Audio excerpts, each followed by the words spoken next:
A very good evening to all of you. I am life coach Dr. Uttam Dave, and I welcome all of you to Job Talks. So, in this video, I'm going to talk about the 5 point plan. In my last video, I spoke about the 7 point plan, and just to kind of revise the whole thing, the 7 point plan was a way or one of the techniques interviewers use to find out a candidate or select a candidate. The 5 point plan is also one of the techniques of selecting a candidate. So let us see what are the categories included in the 5 point plan, and you as an interviewee can prepare for the same. So let's begin with the 5 point plan of an interviewer. Number one, impact on others. What kind of responses does this person's appearance, speech, and manner bring out in other people? Now, if you are working in a very professional setup, these things are always taken into consideration: your appearance, your speech, and your manner.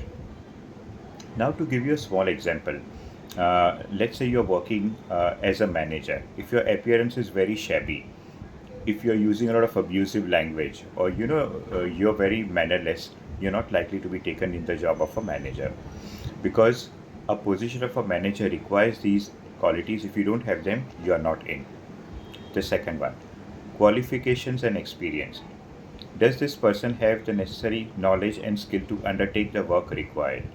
Unfortunately, what happens in most of the companies, they just look at the qualifications and experience, and the man or the woman is hired. But sometimes what happens, if a lot of people complain against you, then you might be demoted or you might be shifted elsewhere. So you better be somebody who has qualification and experience, but actually somebody with a good emotional intelligence. Then category number three, innate abilities. How quickly and accurately does this person's mind work, and what are the implications for the job on offer? Now, especially this would require more of especially a job which requires a lot of your mental abilities. This is where this is going to be checked. Category number four, motivation.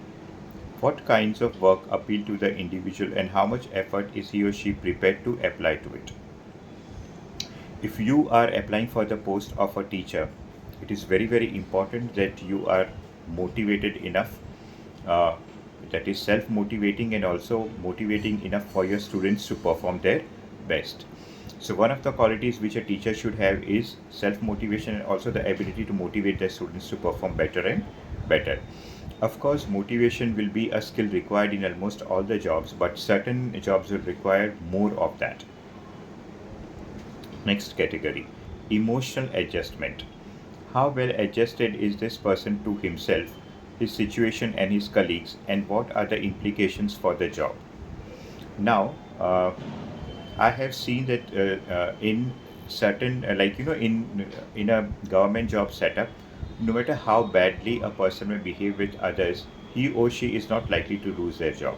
But not in case of a private job, where your behavior is noticed every day, and if a lot of complaints about you are registered with the human resource manager, action will be taken against you, or you'll be thrown out of the job. Now let me explain a little bit what exactly is emotional adjustment. How well adjusted is this person to himself? Which means that basically you should be a happy man or a woman. Uh, it's only if you are happy that you can spread happiness around. Secondly, his situation and his colleagues. Because if you are unhappy, you're going to spread unhappiness around, which no company actually wants. So,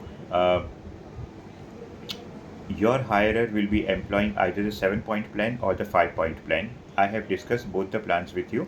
So now you can prepare accordingly and go for the interview. Good luck.